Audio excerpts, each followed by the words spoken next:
dibawa oleh masyarakat, kita yang akan dibawa oleh saudara-saudara kita, dan kita yang akan dimasukkan ke dalam liang lahat, kita yang akan dikuburkan. Umar bin Khattab radhiyallahu ta'ala anhu mengatakan, kulla yaumin yuqalu fihi mata fulan, wala budda min yaumin yuqalu fihi mata Umar. Setiap hari kita mendengarkan ada orang yang meninggal, disebutkan nama mereka, telah meninggal si fulan, si allan, dan pasti akan datang suatu hari di mana nama Umar yang akan disebutkan, telah meninggal Umar bin Khattab radhiyallahu ta'ala anhu. Dan itu telah terjadi. Maka hari ini pun saya katakan seperti itu.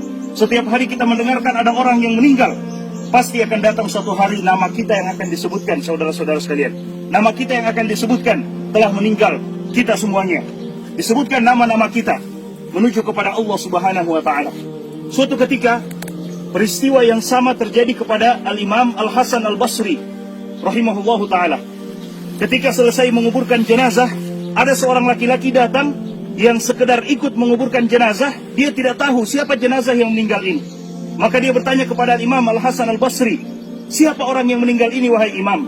Al-Imam Al-Hasan Al-Basri kemudian melihat kepada orang yang bertanya tersebut dan mengatakan, hadza ana wa anta, ini adalah aku dan kamu kelak yang akan dipanggil oleh Allah Subhanahu wa ta'ala. Bukan siapa-siapa, ini adalah kita, saudara-saudara sekalian. Karena kelak kita yang akan dikuburkan seperti ini. Kemudian Al-Hasan Al-Basri mengatakan, ya bna Adam, innama anta ayyam, idza dhahaba yawmuka, dhahaba ba'duka. Wahai anak cucu Adam, sesungguhnya engkau hanyalah hitungan hari demi hari. Jika sehari dari kehidupan kita pergi, bukan berarti umur kita bertambah. Tidak, tapi jatah kehidupan kita hidup di dunia itu semakin berkurang. Sehari dari kehidupan kita pergi, berarti semakin dekat kita menuju kepada Allah Subhanahu wa ta'ala. Rasulullah SAW setelah melaksanakan penguburan jenazah seperti ini, Rasulullah SAW juga mengatakan kepada sahabat-sahabatnya, ya ikhwani, limithli hadza fa'iddu, wahai saudara-saudaraku, untuk keadaan yang seperti ini, maka persiapkanlah bekal. Persiapkan bekal, karena pasti kita akan seperti ini. Persiapkan bekal, karena ketika kita selesai dimakamkan, tidak mungkin lagi kita untuk kembali ke dunia, untuk menyiapkan, untuk beramal kebaikan. Tidak mungkin. Setelah kita dikuburkan, selesai. Dan itulah yang disebutkan oleh para ulama kita dengan kiamat sukro buat kita. Kiamat kecil buat kita ketika kita telah dikuburkan. Karena tidak mungkin kita bangkit lagi untuk beramal ibadah. Selesai. Apa yang telah kita kerjakan akan kita dapatkan hasilnya. Dan apa yang kita lakukan dari dosa dan maksiat akan kita lihat juga hasilnya di hadapan Allah Subhanahu wa ta'ala. فَمَنْ يَعْمَلْ مِثْقَالَ ذَرَّةٍ شَرًّا يَرَهُ وَمَنْ يَعْمَلْ مِثْقَالَ ذَرَّةٍ خَيْرًا يَرَهُ. Siapa yang beramal keburukan akan dilihat sebesar zarrah pun. Kata para ulama kita, zarrah bisa diartikan dengan anak semut. Sebagian ulama tafsir kita mengatakan zarrah artinya anak semut. Bayangkan saudara-saudara sekalian, subhanallah, semut saja sangat kecil, bagaimana dengan anak semut? Sebesar itu keburukan atau kebaikan kita akan kita lihat balasannya di sisi Allah Subhanahu wa ta'ala. Tidak ada satupun yang akan dizalimi oleh Allah Subhanahu wa ta'ala. Limithli hadza falyamalil 'amilun. Untuk keadaan seperti ini, maka hendaklah kita mempersiapkan amalan-amalan yang terbaik. Selesai menguburkan, Nabi SAW mengatakan kepada para sahabatnya, Salullaha li akhikumut tathbit. Minta dan bermohon kepada Allah Subhanahu wa ta'ala untuk saudaramu yang telah dikuburkan ini at-tathbit, kekokohan, keteguhan untuk menjawab fa innahul ana yus'al, karena dia sekarang sedang ditanya oleh malaikat Munkar dan Nakir. Ditanya tentang man rabbuka, siapa Rabbmu? Ditanya tentang man nabiyuka, siapa nabimu? Ditanya tentang madinuka, apa agamamu? Pertanyaan yang semua kita sudah mendengarkannya, tapi tidak semua manusia bisa menjawabnya. Siapa Tuhanmu?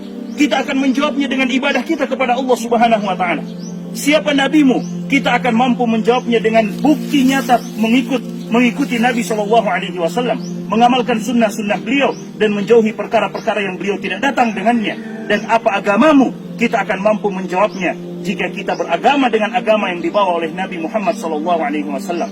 3 pertanyaan yang kita mampu menjawabnya sesuai dengan bagaimana kita mengamalkan 3 hal tersebut di kehidupan dunia ini. Nabi SAW mengatakan seperti itu kepada para sahabat. Kemudian Allah Subhanahu wa ta'ala berfirman di dalam Al-Quran, Yuthabbitullahu allazina amanu bilqawli tsabiti fil hayatid dunya wa fil akhirah.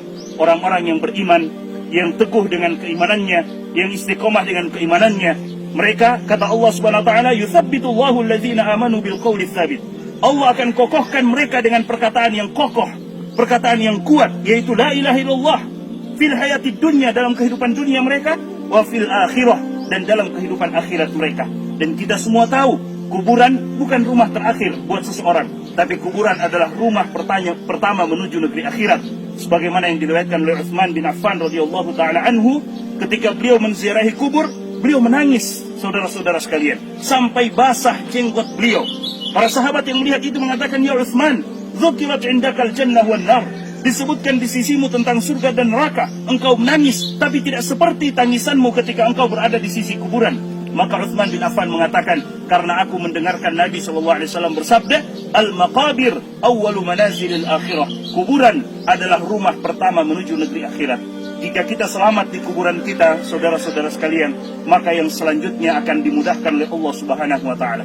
Namun jika kita disiksa di dalam kuburan kita, maka bagaimana dengan yang selanjutnya? Rasulullah SAW mengatakan kuburan hanya akan menjadi dua, imma yakuna raudatan min riyadil jannah atau hufratan min hufarin niran. Entah dia menjadi taman dari taman-taman surga, atau dia menjadi lubang dari lubang-lubang api neraka, waliyadzubillah. Dan kemudian setelah menguburkan jenazah seperti ini, Nabi SAW mencontohkan kepada kita, menganjurkan kepada kita untuk sejenak berdoa, meminta kepada Allah Subhanahu wa taala agar Allah Subhanahu wa taala mengampuni kita yang ditinggalkan, memberikan kesempatan kepada kita untuk juga beramal. Salah satu doa yang Nabi SAW ajarkan pada saat sholat jenazah, saudara-saudara sekalian, pada saat sholat jenazah, Nabi SAW di antara doa yang beliau ucapkan, Allahumma la taftinna ba'dahu waghfir lana walahu, ya Allah, jangan engkau berikan ujian kepada kami setelah orang ini meninggal, dan berikan ampunan kepada kami dan kepadanya. Karena orang yang telah meninggal selesai urusannya dengan Allah Subhanahu wa taala. Minal mu'minina rijalun sadaqu ma ahadullah alaihi faminhum man qada nahbahu wa minhum man yantazir. Kata Allah Subhanahu wa taala, wa ma baddalu tabdila. Di antara orang-orang yang beriman ada yang jujur dengan keimanannya dan mereka telah tunaikan kepada Allah, artinya telah meninggal. Wa minhum man yantazir, dan ada di antara mereka yang masih menunggu kapan waktu mereka untuk meninggal. Tapi mereka yang masih menunggu itu, kata para ulama kita, jangan pernah mereka tertipu. Berdoa selalu kepada Allah, jangan sampai Allah berikan kita ujian yang sebelumnya kita soleh, tiba-tiba kita meninggal dalam keadaan toleh, waliyadzubillah. Na'udzubillah min dzalik. Makanya Nabi SAW berdoa, Allahumma la taftinna ba'dahu, ya Allah, jangan engkau berikan ujian kepada kami.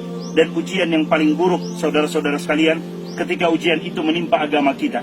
Kalau ujian menimpa usaha kita, toko kita, perdagangan kita, masih bisa diusahakan. Tapi jika ujian itu menimpa agama kita, mendengar suara azan kita tidak melaksanakan sholat, dipanggil untuk beribadah kita tidak beribadah, berarti hati-hati, karena ujian sedang menimpa agama kita. Dan itu tidak bisa kita dapatkan gantinya kalau kita tidak segera merubah keadaan kita. Allah Subhanahu wa taala mengatakan, innallaha la yughayyiru ma biqaumin hatta yughayyiru ma bi anfusihim. Allah tidak akan merubah keadaan kita sampai kita mau merubah keadaan kita untuk menjadi lebih baik, menjadi lebih menghambakan diri kepada Allah Subhanahu wa taala. Kita berdoa kepada Allah Subhanahu wa taala, masing-masing kita berdoa kepada Allah, minta agar Allah Subhanahu wa taala menyelamatkan kita yang masih hidup, mengokohkan keimanan kita, kemudian meminta kepada Allah Subhanahu wa taala agar Allah Subhanahu wa taala melapangkan kuburan beliau dan menjadikan kuburan beliau sebagai taman dari taman-taman surga.